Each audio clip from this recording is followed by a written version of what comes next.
I once again welcome you in your civics class। और मैं आशा करती हूँ कि आप खुश होंगे, स्वस्थ होंगे और मुस्कुराते होंगे और जो है आप वीडियो भी ज़रूर वॉच कर रहे होंगे। सबसे बड़ी बात तो ये है कि प्लीज़ आई रिक्वेस्ट यू कि प्लीज़ वॉच द वीडियो। आप वीडियो ज़रूर देखिए क्योंकि वीडियो में चैप्टर के शीर्षक का हर एक पोर्शन बच्चों अच्छी तरीके से मैं आपको समझाती हूँ।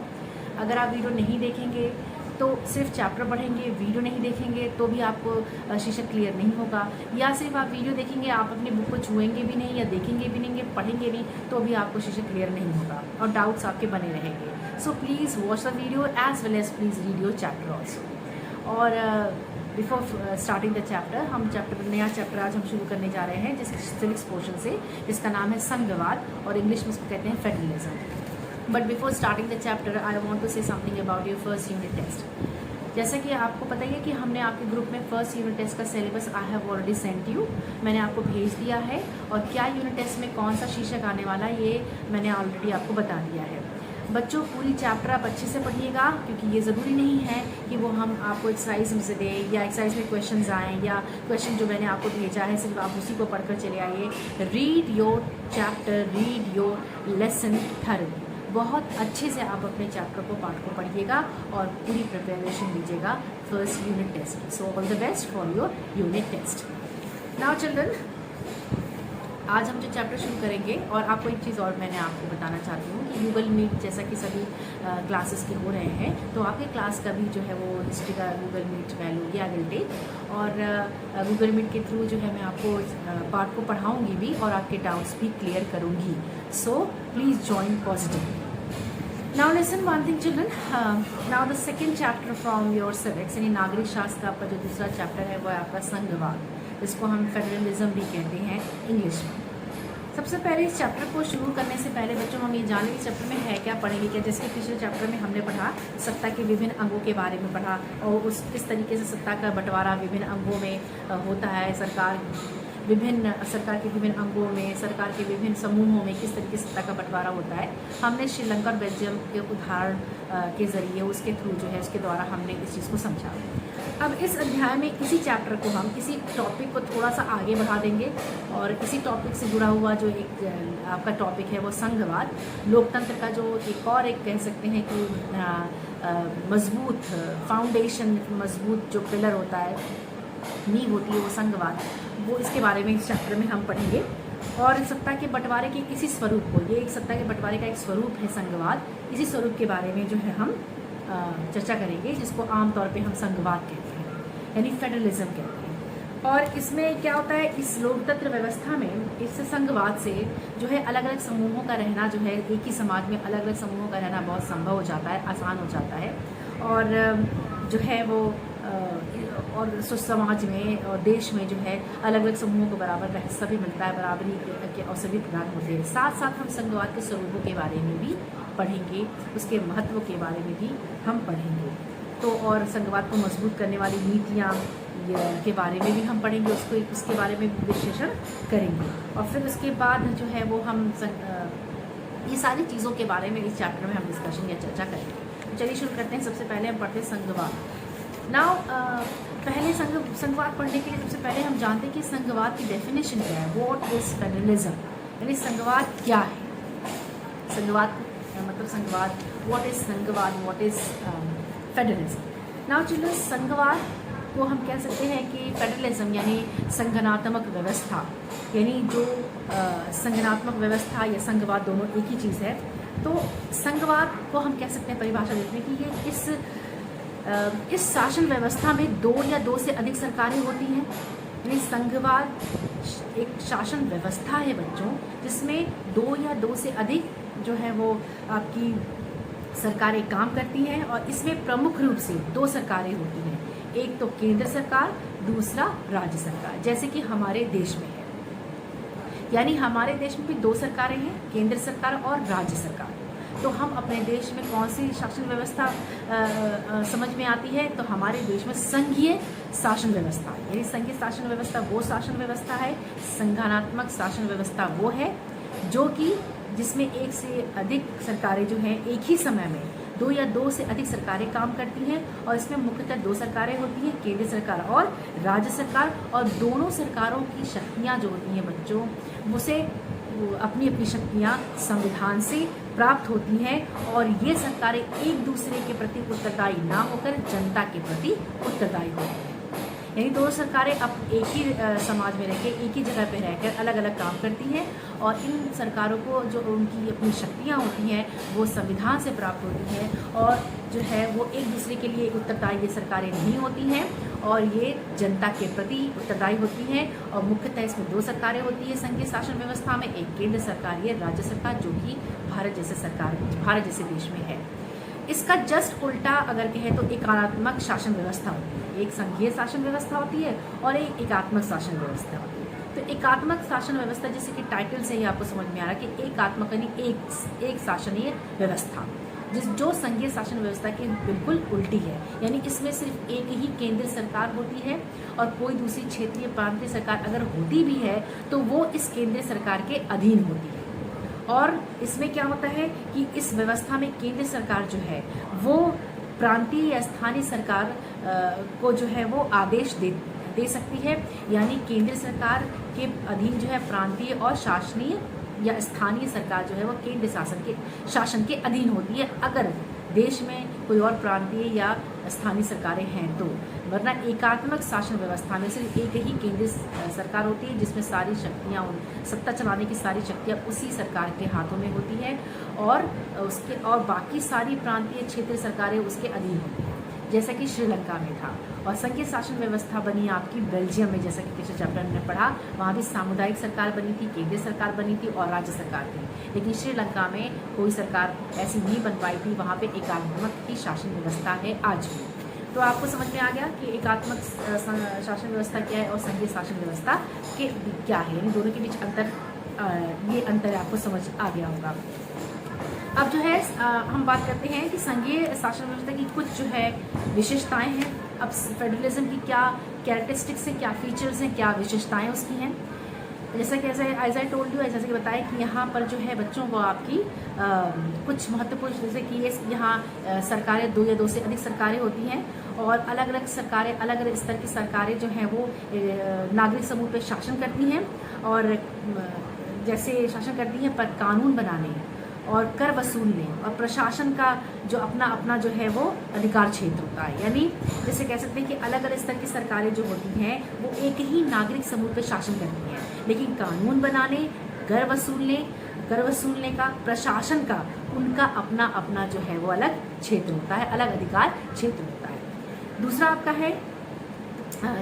आपका है कि विभिन्न स्तरों की सरकारें जो होती हैं उनके अधिकार क्षेत्र जो होते हैं वो संविधान से स्पष्ट होते हैं। जैसे कि ऐसे अभी बताया कि जो अलग अलग स्तर की सरकारें होती हैं बच्चों, वो एक ही नागरिक समूह पे काम करती हैं, लेकिन जो अलग अलग सरकारें होती हैं बच्चों, उनके अपने अलग अलग अधिकार क्षेत्र होते हैं और ये अधिकार जो है कि विभिन्न जो स्तरों की सरकारों के जो अधिकार होते हैं वो उनको संविधान से मिलते हैं और उनके अधिकार स्पष्ट रूप से संविधान में अंकित किए होते हैं। और इसलिए संविधान सरकार के हर स्तर के अस्तित्व और अधिकार की पूरी तरीके से जो है वो गारंटी और सुरक्षा देता है। यानी संविधान में हर क्षेत्र में जो सरकारें होती हैं उनके अधिकारों की, उनकी सुरक्षा की गारंटी संविधान देता है, क्योंकि उनको संविधान से ही शक्तियाँ प्राप्त होती हैं और उनको उनके अधिकारों का जो लेखा जोखा होता है पूर्ण रूप से, स्पष्ट रूप से जो है संविधान में अंकित होता है। अब चौथा आपका है उसके फीचर्स हैं, चौथे जो फीचर्स हैं इसकी संविधान में मौलिक प्रावधानों को किसी एक स्तर पर, यानी जो मौलिक प्रावधान है उसके जो मौलिक प्रावधान कह सकते हैं कि बेसिक जो आपके जो उसके प्रोविजंस हैं, मौलिक प्रावधान है, वो किसी एक स्तर की सरकार अकेले नहीं बदल सकती। ये संघीय शासन व्यवस्था की क्वालिटी है, फीचर है कि जैसे कि संविधान के जो मौलिक प्रावधान है किसी एक स्तर की सरकार जो है उन प्रावधानों को बदल नहीं सकती, अकेले बदल नहीं सकती। ऐसे बदलाव दोनों स्तर की सरकारें आपस में सहमति लेकर या आपस में चर्चा लेकर ही ऐसे बदलाव कर सकती हैं। यानी किसी एक सरकार के अधिकार क्षेत्र में संविधान के मौलिक प्रावधानों को बदलने का अधिकार नहीं है। नाउ आपका पांचवा है कि अदालतों को संविधान और विभिन्न स्तर की यानी अदालत जो है उसको संविधान और विभिन्न स्तर की सरकारों को अधिकार की व्याख्या करने का अधिकार, यानी संविधान ने अदालतों को ये अधिकार दिया है कि वे विभिन्न स्तर की सरकारों को इसका स्पष्टीकरण करे, उसकी व्याख्या करे, उसके बारे में बताए या उसके बारे में कितनी नीतियाँ या पॉलिसीज तय करें। दूसरी चीज़ ये आपका छठा आपका है कि जो आपकी फाइनेंशियल जो कह सकते हैं ऑटोनॉमी है, यानी वित्तीय स्वतंत्रता है, जो आपकी वित्तीय यानी जो फाइनेंशियल आपकी जो है ऑटोनॉमी है या फाइनेंशियल जो आपकी कंडीशन है या उसकी जो कह सकते हैं एक्सेप्टेंस जो है, स्वीकृत स्वतंत्रता जो है, वो उसको निश्चित करने के लिए बच्चों जो है आपका जो है आप उसको मतलब कंफर्म करने के लिए, उसको निश्चित करने के लिए विभिन्न स्तर की सरकारें जो होती हैं उनको राजस्व के लोग जो है वो अलग अलग स्रोत निर्धारित होते हैं, यानी विभिन्न जो क्षेत्रीय जो सरकारें होती हैं बच्चों उनको अलग अलग फाइनेंशियल जो है वो हेल्प दी जाती है, फाइनेंशियल सिक्योरिटी दी जाती है। अब जैसे सपोज कीजिए कि उत्तर प्रदेश है तो उत्तर प्रदेश को अलग अपनी वित्तीय जो है वो स्वतंत्रता मिली है, मध्य प्रदेश को अपनी मिली है, क्या वेस्ट बंगाल को अपनी मिली है। तो इससे ये होता है कि जो केंद्र सरकार है वो अपना काम करती है, अपनी शक्ति का उपयोग करती है, और जो राज्य सरकार है वो अपने स्तर का काम करती है, अपनी शक्ति का उपयोग करती तो वो एक ही नागरिक समूह पे रूल, लेकिन अपने अलग अलग स्तर पे अपनी अलग अलग शक्तियों का इस्तेमाल करती है। तो ये आपका हो गया। और आपका अगला है कि तो इस प्रकार की जो शासन व्यवस्था है वो इसके दो उद्देश्य हैं। पहले देश की एकता को सुरक्षित रखना, दूसरे उसे बढ़ावा देना, और इसके साथ साथ जो क्षेत्र की जो विभिन्नताएं हैं उनको उनका पूरी तरीके से सम्मान करना। ये आपका संघीय शासन व्यवस्था की दो उद्देश्य हैं। पहले कि देश की एकता को बनाए रखना, दूसरा विभिन्न स्तर की जो सरकारें हैं बच्चों उनके प्रति सम्मान को बढ़ावा देना, और जो है देश की एकता की सुरक्षा भी करना, ये आपकी है। और क्षेत्रीय विभिन्नताओं को जो है जो क्षेत्र, जैसे मान लीजिए आपका लखनऊ में अलग ट्रेडिशन है खाने पीने का और पहनने और कपड़ों का, वस्त्र का, तो आंध्र प्रदेश में अलग है, तो आपके चेन्नई में अलग है, आपके हैदराबाद में अलग है, वेस्ट बंगाल में अलग है, कश्मीर में अलग है, आसाम में अलग है, गुजराती में अलग है। तो ये सारी चीज़, इन सब की ये जो क्षेत्र है, ये जो प्रांतीय सरकार, ये जो राज्य सरकार है, उनके प्रति सम्मान रखना भी ये संघीय शासन व्यवस्था के उद्देश्य है। अब यहाँ पे इसी कारण बच्चों की जो फेडरलिज्म है, ये जो संघीय व्यवस्था है जो है, इसके गठन और कामकाज के लिए दो सबसे महत्वपूर्ण चीज़ें बताई गई हैं। वो है कि विभिन्न स्तर की सरकारों की भी सत्ता का बंटवारा करने का जो नियम है उस पर आम सहमति होनी चाहिए और एक दूसरे पर भरोसा होना चाहिए। यानी अगर हम सत्ता के विभिन्न स्तर की सरकारों के सत्ता का बंटवारा कर रहे हैं तो हर सामाजिक समूह, हर सामुदायिक सरकार एक दूसरे पर भरोसा कर सके और एक दूसरे की सहमति ले सके, ताकि वे अपने अपने अधिकार क्षेत्रों को मान सके, उसका पालन कर सके। और ये जो कह सकते हैं ना कि इनका एक दूसरे पर भरोसा भी होना चाहिए। ये दूसरा आपका है कि इनके एक दूसरे पर जो है वो भरोसा होना चाहिए कि वे अपने अपने अधिकार क्षेत्रों का जो है वो सम्मान कर सकें और उसका पालन कर सकें। और इसमें संघीय शासन व्यवस्था में दो जो है वो पक्ष होते हैं, आपसी भरोसा और साथ रहने की सहमति। यानी संघीय शासन व्यवस्था में दो पक्ष होते हैं बच्चों, एक तो साथ रहने की जो है आपसी भरोसा यानी म्यूचुअल जो है ट्रस्ट, और दूसरा आपका है कि साथ रहने की सहमति। ये संघीय शासन व्यवस्था की के जो है वो महत्वपूर्ण जो है वो चीज़ें हैं। अब यहाँ पे जो है अब आप कह सकते हैं केंद्र और विभिन्न राज्य सरकारों के बीच सत्ता का बंटवारा जो है वो हर संघीय सरकार में अलग अलग किस्म से होता है। ये ज़रूरी नहीं कि जैसे इंडिया में अगर सत्ता का बंटवारा हो जिस तरीके से हो रहा है वो जो है वो आपका अमेरिका में भी वैसे ही हो, पाकिस्तान में भी वैसे ही हो, या श्रीलंका में भी वैसे ही हो, यूरोप के बहुत सारे देशों में ऐसे ही हो, रशिया में ऐसा कोई ज़रूरी नहीं है, इसके अलग अलग तरह से का होता है। अब सबसे पहली बात है बच्चों ये जो संघीय शासन व्यवस्था होती है बच्चों वो आमतौर पे दो तरीकों से गठित होती है। दो तरीकों के द्वारा जो है वो संघीय शासन व्यवस्था जो है वो गठित होती है। पहला तरीका ये है कि दो या दो से अधिक स्वतंत्र राष्ट्रों को साथ लाकर एक बड़ी इकाई का गठन करना। यानी दो या 2 से अधिक राज्यों को साथ ले आकर और एक बड़ी इकाई का गठन करना। इसमें दोनों राष्ट्र जो होते हैं वो दोनों स्वतंत्र राष्ट्र अपनी अलग अलग पहचान को बनाए रखते हैं और अपनी प्रभुत्ता जो है वो कायम रखते हैं, और साथ ही साथ अपनी सुरक्षा भी और खुशहाली का पर भी ध्यान देते हैं। और उनका भी वो दोनों देश जो आपस में मिलकर एक बड़ी इकाई का गठन कर रहे हैं, वो दोनों देश अपने अधिकारों का भी ख्याल करते हैं, अपनी प्रभुत्ता भी कायम रखते हैं, और साथ ही साथ अपनी सुरक्षा और खुशहाली के बारे में भी सोचते हैं, उनका मार्ग इख्तियार करते हैं, उनका मार्ग अपनाते हैं।